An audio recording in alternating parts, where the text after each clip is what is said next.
Hey guys, so this is part two. I couldn't say everything I wanted to say on the first video, so I'll continue what I'm going to say on this video. Just drinking some water out of my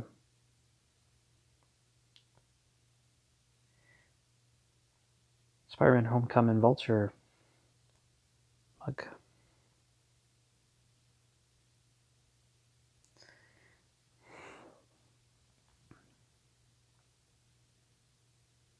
Oh, I wish this could go and focus a little better. I think my back camera is a lot better than my front camera.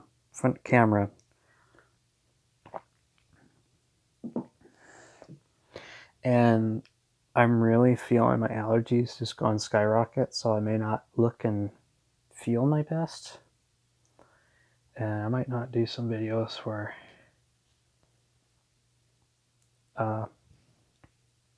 maybe at least a few days after this. We'll see. I need to get some Claritin when I get my check-in on Wednesday. I probably need to go to bed. So in regards to this being the second discussion on Spider-Man trailer 2, Spider-Man is not Iron Man. There's a total difference there. They're totally different heroes. I'm not sure who was first. I think Spider-Man was before Iron Man. I think they're both based in 1960, 63.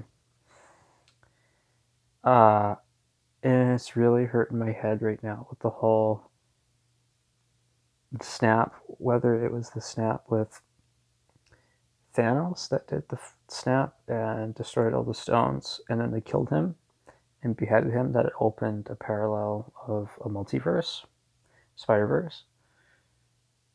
I really have a feeling, I mean, I could theorize what I want, and none of it's going to happen, because I said right then in the theater, when I was sitting there with my friend Grant, the first time seeing it, I'm like, I think that Thanos is not going to play a big part in the movie, and that there's going to be a bigger threat, and he's not going to be in the movie that long. He wasn't in the movie that long, but then he also was, because the younger Thanos, more one-dimensional Thanos, was still around, because somehow they went back in time, and how is the quantum realm a time machine? I just don't know how that works. And what's really crazy, I've been seeing all these videos, so many of these videos, like there's so many of them that are like, people have a lot of time spending with watching these videos, making these videos, should I say. Man, I feel like I can't think straight in my head right now. My allergies just skyrocketing. I feel like I'm coming down with a cold. I used to think that having allergies like this is like you're sick. It's around this time that it starts to dig in. And man, it's just, sometimes it goes on until summer. August is like, yeah, it's like hard to breathe. Sometimes there's loads of forest fires here, and where I live in Canada, in British Columbia. And once it's in September, I'm just how happy, because it gets colder sometimes and wet. And then the next month is Halloween. It's like my favorite time of the year. It's October. But what's really hurting my head is, so the multiverse, was it Thanos that did the open up the portal, open up a hole with the snap? The snap undid something, or open up a multiverse. So if that's true, but Marvel doesn't actually show you what they're actually doing until the movie happens, and they tease you. So is the X-Men going to come in? Is Fantastic Four going to come in? I don't think the X-Men are going to come in for a long time, and that's what Kevin Feige said, the president of Marvel.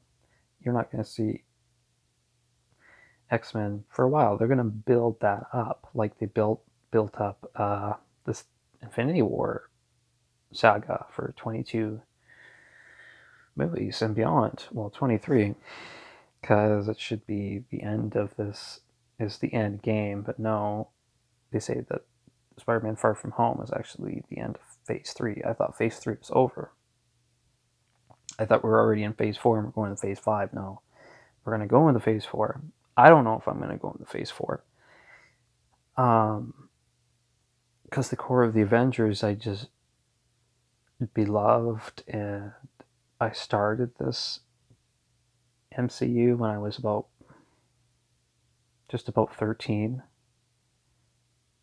because I think the movie came out in May of 2008, and I was just 2 months shy of turning 13. So yeah, about 12 and a bit. Turned 13. I'm seeing Iron Man for the first time. Didn't really know too much about Iron Man, and I don't think a lot of people out there really cared much about him, and there wasn't really knowledge of Iron Man. But after I see the movie, I was like, wow, I could root for this guy and relate to this guy a little bit. I mean, yeah, he's sarcastic and he's quippy, and he has daddy issues like I have daddy issues. And I wish there was a character that had mummy issues, because I have a lot of mummy problems too. I mean, we all have issues, and people could make a video about that. Oh, he's got issues. Well, look at that wonderful scene in Guardians of the Galaxy of "You killed my mom," and he doesn't want to be his dad inherited this celestial being, and that's why Yondu, the blue guy, Yondu, the scavenger, which I like. He's a really cool, awesome guy. Yondu. He kept Peter Quill, the guy from the Guardians of the Galaxy. He kept Peter away from his biological dad, which is a half god being a celestial. His mom wasn't. His mom was a mortal woman, because he knew how powerful he was, and he was also after killing other planets and doing other things, and wanted to just devour things, and just wanted to be a murderous, treacherous human being. Well, he wasn't. He's a god. He's celestial, and Peter is half. So when his dad got disintegrated, he lost that. He's like, if you kill me, you'll just be like everybody else. He's like, what's so wrong? What is so wrong with that? What's so wrong with being like everyone else? It's like identity crisis. That's why I like the X-Men so much. Because even the people that wrote Marvel Comics and the director that directed most of the X-Men movies, Bryan Singer, is a gay man, and even Ian McKellen that played the older Magneto is a gay man, and it's just like Ian, you know what it's like to be a gay man. Not the Ian I seen, not the Ian I that rides in the car with me. He's my kind of my chauffeur, outreach worker, if you could call it that. That's what he is. Outreach worker, reaches out and helps me, make appointments and does stuff like that. But Bryan Singer said that Sir Ian McKellen, like, you know what it's like to be a gay man, and someone's not for you and against you and wants to rip apart and dissect, and it's like, what's this and why are you this? That's why I really like the X-Men too. And I cried a lot like that when Logan passed away, in the movie. In the movie Logan, like, yeah, Wolverine doesn't die, but somehow the antianium in his body was weakening and weakening over the years, and he lived quite a long time, over 100 years. But when he went from Days of Future Past, he was living even longer than that. So once you calculate it,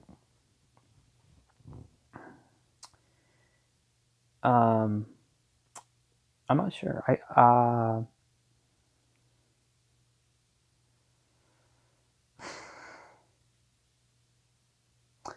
I don't know what's more sad. And like, in a way, it's more sad that Logan just had himself and his clone daughter, X23.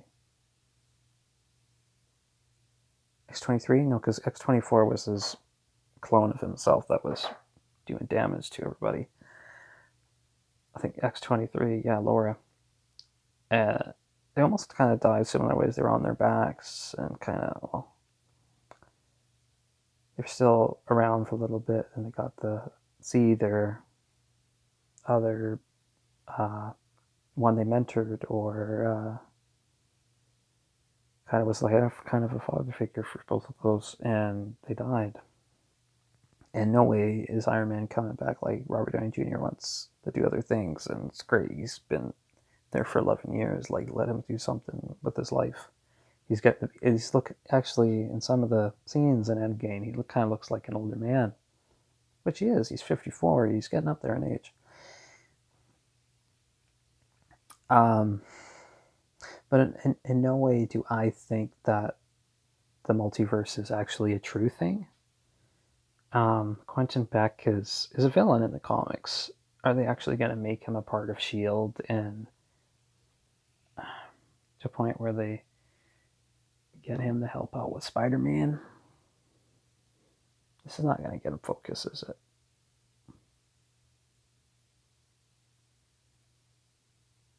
No. Do what I can. If I maybe clean this.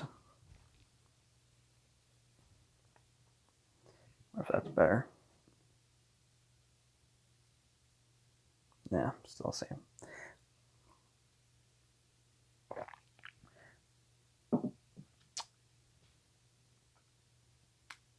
But Quentin Beck, the alter ego of Mysterio, with the fishbowl head, that's Mysterio. Man, my allergies are just really getting me. I have a lot of hay fever, right? So, I don't know. I'm not looking so good, I know. But Quentin Beck, Mysterio, is a bit of a manipulator. And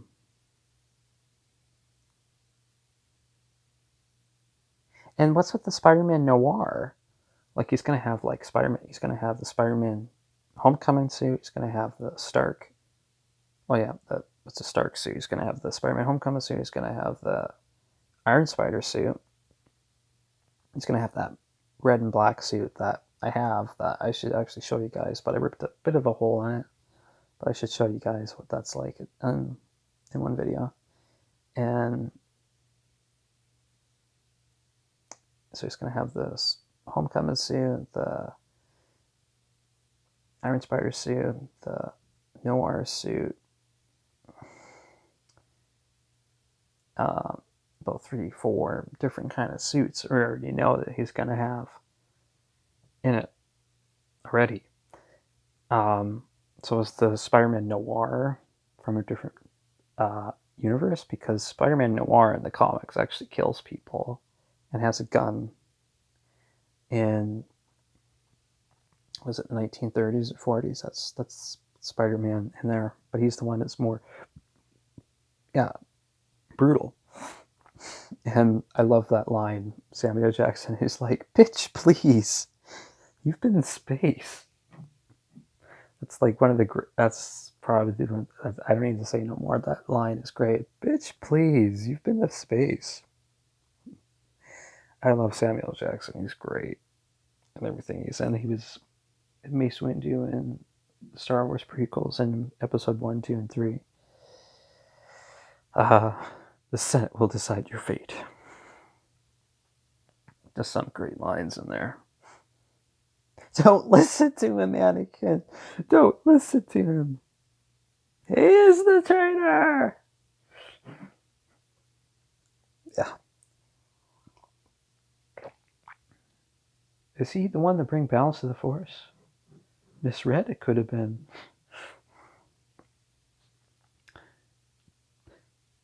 Yeah, if the prophecy says, as the prophecy says. I really like him when he's frozen. He's just like, honey, where is my super suit? So I need it for the greater good. I am the only greater good you're going to have. I asked you to drop by. Oh, I never heard that one before. Though, just kind of like great lines with Samuel Jackson. It's just like, I am tired of these motherfucking snakes on this motherfucking plane. And I loved him in Jumper when he was playing that cop, or I think he was playing some jumper hunter guy or something. I thought he was a cop. I have to see that movie again sometime. So grateful Happy Hogan is a part of it. Like I said, Jon Favreau plays Happy Hogan. He directed the first 2 Iron Man movies. And I really hope Loki is dead, because they killed him, strangled him to death in Infinity War. He says, no resurrections this time.